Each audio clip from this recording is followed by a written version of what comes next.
Hey guys, so I wanted to talk about certain things about the meta predictions that I felt were wrong in my last analysis. So earlier I mentioned that Soul Striker might be a little bit better than SSJ3. After testing last night in a garage setting, I think I am a little bit wrong on that one. I think SSJ3 might be just a little better than Soul Striker. Reason being is that because you could play really powerful battle cards on curve. That's completely essential in that matchup, in any grind matchup, because you're going to tap 3 for defense. So I also mentioned that in my previous videos that using the aggressor using the super combos the most is the one that able to win. But I didn't integrate that with my line of thinking with Soul Striker versus SSJ3. Soul Striker is a great aggressive leader if you want to put in more damage on your turn, and you could essentially use super combos to force them to discard more cards from their hand when you're threatening lethal. Plus, he's hitting for 20k. Originally, I thought that would be a better idea for super combos. However, you're unable to play good defense. So I found myself using the cards in my hand against my friend Brian yesterday to defend myself, the super combos to defend myself, rather than using it for the next turn for the resource to push harder.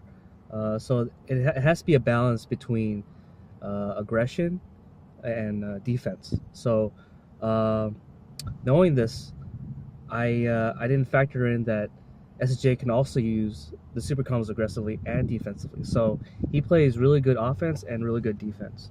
So you need to have both if you want to have consistency in your matchups. So that was one mistake I wanted to point out.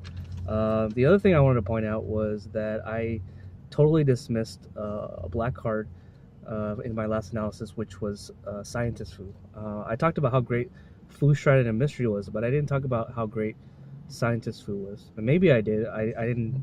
I don't remember. I talk a lot about different cards, but I think I dismissed Scientist Fu. So Scientist Fu has the ability to regenerate or make your hand hit harder. But the other thing I didn't mention was that you could see your super combos using Scientist Fu, because if you're playing a deck that thins out consistently throughout the game using the veggie package, such as Kaba, Teamwork Kaba to get your Khalifa out or to search for Kale, you're essentially thinning out your deck by one card every time. And if you're using super combos, you're thinning out your deck. So ideally, you'll be able to load up your discard pile, your drop area, with cards so you can use Scientist Fu to push harder. And if it's not pushing harder, it's also defending harder because Scientist Fu draws another 2 cards off the top of the deck, which allows you to see your good cards or any card that you might need in a certain matchup. So that was the black card that I forgot to talk about. The next thing I want to talk about was the Towa Engine. So the Towa Engine is interesting because Towa, the one cost Towa, lets you search for Mass Saiyan and it lets you search for Mira. And these are 2 cards that a lot of people have forgotten about in terms of synergy. So let's talk about Mira for a second. So there are about 4 Miras, I believe.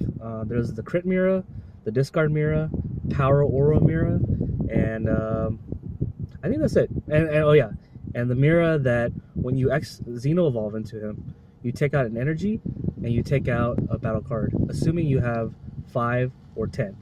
5 if you have the 5 warp card. If you have 5 in your warp, you can banish or you can warp a battle card. But if you have 10, you can destroy warp an energy. So in my thought process as I was whipping up my deck in a pinch, I thought Mira would be Dimensional Breaker. Mira is the name, would be a really good card this upcoming format. However, I was proven wrong. Five mana is kind of a little bit expensive, but his ability is kind of lackluster unless you're playing certain matchups. So if you're playing against a leader that leaves 1 blue open, Dimensional Breaker Mirror is a really great card. However, if you're playing a matchup where they have 3 mana open, they could essentially get away with losing an energy. Sure, you're putting back a turn, but you're also putting yourself you're putting yourself back a turn as well, because Mira, outside of destroying a warped or warping a battle card and warping an energy, is a simple 25k.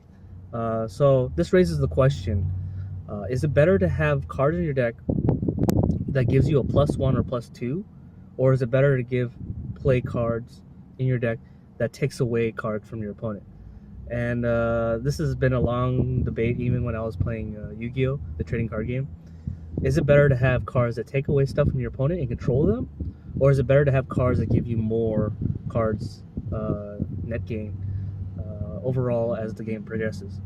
And I think maybe the deck that plays the most cards that net you more advantage in terms of hand size and field size is better than the deck, or almost always better than the deck that takes away cards from your opponent or controls them.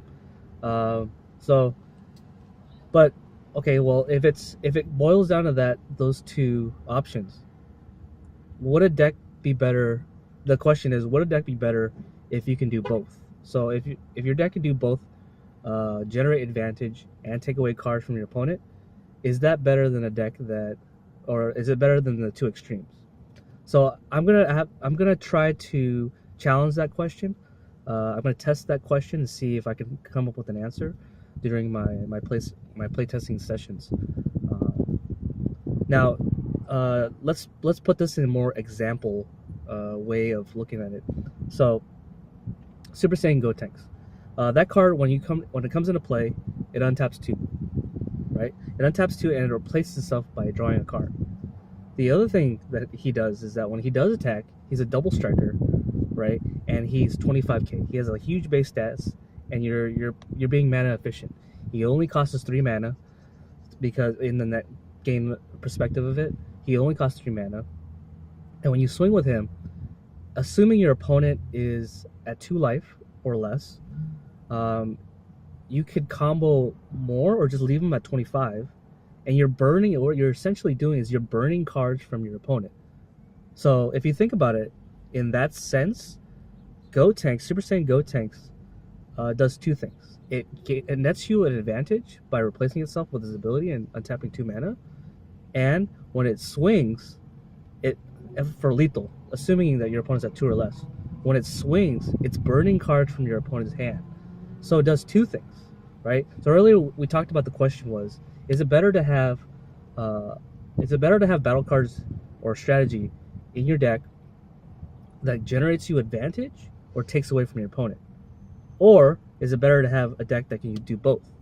Now, from the perspective of just looking at Super Saiyan Gotenks alone, you would think that he only aligns himself with the side that generates advantage over taking away from your opponent.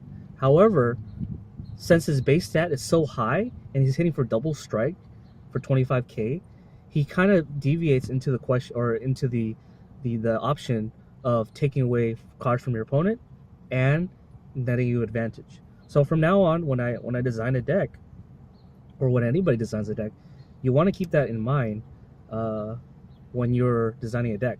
So dimensional break, and now let's put the spotlight back on dimensional break Mira. So dimensional break Mira, what he does is that he is a double strike, 25k, and he does take away cards from your opponent, but he does not net you any sort of advantage. In fact, he's actually a -1.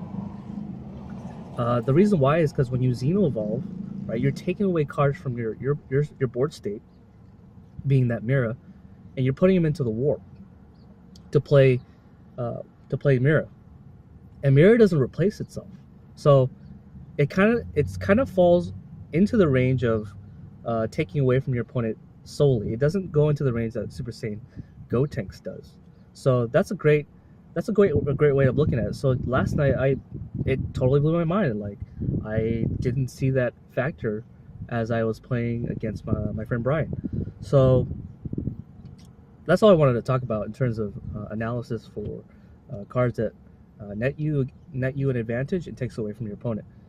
You want to have cards that can do both in the grand scheme of things. So the next thing I want to talk about was I have it all here, with the Towa Engine. Sorry, so I didn't finish elaborating on the Towa Engine. So if you're playing a leader that has 8 life, right, it's going to be very hard to awaken on 4 life, especially if your opponent knows what they're doing early game. So you want to play cards like Towa, or the Towa Engine, or the Veggie Engine, or the Kaba Engine, or the Red Kaba. Those are cards that can help you self-awaken, because when you swing with the Red Kaba, you're taking away life so that you can awaken earlier. If you're playing the Veggie package, you have Teamwork Kaba, which essentially can turn into Caulifla and then take another life, right? So it depends on how you want it to design your deck. The last thing, the other engine I wanted to talk about was not the last engine, but Increasing Evil Mass Saiyan is another battle card that takes cards from your life and put it in your hand. So when I was designing the deck last night, and I designed this in a pinch, I didn't really think about all the numbers and stuff like that. I was playing both Saiyan Kaba, which when it attacks takes a life, and I was also playing Increasing Mass Saiyan, which when it comes in a field and you warp 4 and take 1 mana, take 1 energy, or take one energy and 1 life, it helps you get to 4 better. So if you're designing a deck where the leader can't self-awaken, these are very viable packages that allow you to self-awaken easier. Now, that comes down to the argument. Is it better to play a deck that can self-awaken by taking away life? Or is it better to play a leader that does not self-awaken and then overall play a larger, longer game? So that's a debate that my friend and I have been having, and I was on the side of the debate where it's not better to awaken earlier, because every time you awaken earlier, you're setting yourself up for a loss, which means every advantage that you get from being awakened gets taken away from you, because of the fact that every time a battle card attacks you, you have to burn cards from your hand to stop the attack and survive, while the person at 8 life or more than 4 essentially will be able to build up a massive board where they could essentially keep pushing you and win. So it really depends. I mean, that debate hasn't been settled yet. That it's kind of like, it depends on the leader per se, because some leaders, when they're unawakened, can abuse the fact that they could still play powerful battle cards and still win. That's the theory. That's the position I was holding. And the person on the other side of the debate, where you're already awakened fast, right? You already have leaders like Mega Frieza doing very well because they could self-awaken easily. Vegeta was doing very well during set 1 and set 2, you know. And then what's another leader that can self-awaken? Well, if you count SSJ3 leader, he can kind of self-awaken because he goes down to 6, so it helps, you know, awaken faster. So it really depends on what deck you're playing. That debate is kind of like generalized speaking, and we can throw examples at each other all day, but it really settles down to what leader you're playing and how that leader is better than how the self-awakening leader can be better than the unself-awakening leader. And but there is one thing I want to talk about. So no opening Son Goku is yet another card that could help you self-awaken, and the cards that you use to hurt yourself goes to your hand. There are other cards that help you self-awaken, but it doesn't net you any advantage. In fact, it kind of crits yourself. So if you're thinking about like what's that Vegeta, the green Vegeta called? Oh yeah, Furious Yell. So Furious Yell Vegeta crits yourself every time you want to KO something, and I think that's kind of like not good in the grand scheme of things, because you're basically allowing your opponent to gain an advantage on you just because you crit yourself. So it goes down to the argument whether it's better to take away cards from your opponent or gain. So I think it's better to have self-awakening cards that doesn't take away cards from you in the grand scheme of things. Result of training might be a little bit better than playing cards that crit yourself, such as Soul Striker. So Soul Striker often abused the fact that you could play Results of Training and then use it to awaken Soul Striker. When you're awakened, you're essentially at a higher life. So being at a higher life with Soul Striker is very, very, very good in the grand scheme of things, because you can play the grind game longer and you can gain advantage from playing it. So yeah, that's all I wanted to elaborate on for the question whether it's better to self-awaken or to awaken first. The other thing is the veggie package. So the Broly engine might be very viable depending on which leader you're playing. When you play Endless Evolution Broly and then it comes into play, it takes away cards from your opponent, or it does take away cards from your opponent, but he also offers the package of being able to evolve your Brolys on top of evolution for a very, very low mana cost, because he reduces it by, I believe, 2 greens. So it's not just the energy cost that he's reducing the specified energy cost. So where does Broly lie into the spectrum of netting you advantage? Well, first of all, the Broly engine doesn't net you any advantage in terms of gaining cards on your board or your hand. But what it does do is that it takes away 2 cards from your opponent, and then when it swings, it takes another, depending on if they're threatening on lethal, it takes away another 2 cards. So I think he kind of falls within the range where it's away from the middle ground, where he's more just taking away cards. So it really depends. I don't know. I still have to challenge that question through various testing to see if Broly is actually a good engine in terms of the next format.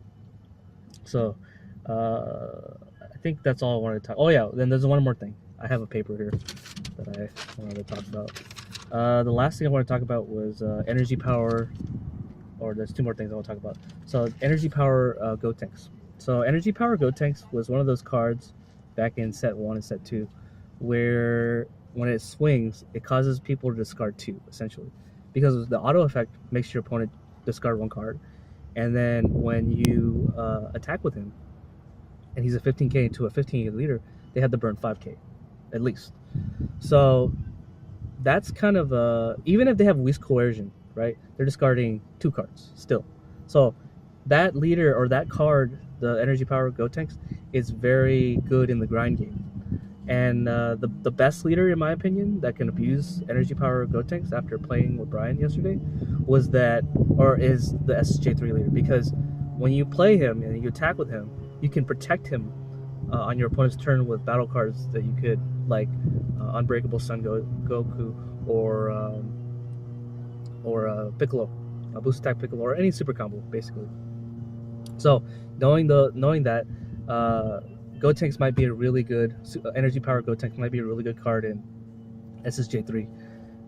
And then the last card I want to talk about was SSJ3 Bardock. So I didn't play SSJ3 Bardock in my deck yesterday that I just threw together because my leader wasn't a black leader. It can only work with black leaders, and there was many times where Brian was able to make an extremely huge board with little guys, including Caulifla and Timur Kaba, and even Kale, where I wanted to make it all go away. It's a comeback card. And not only is it a comeback card, but it allows me to reset up the board. So he kind of has the ability of mass AoE, area of effect, where if you're behind, if your deck is constantly behind, it's a good comeback card. But if you're ahead in the board state, he's not that good. So it depends on the leader. Like I said, it depends on the leader. Like, certain leaders take time to set up, right? And during your setup, you're leaving yourself vulnerable to a big board.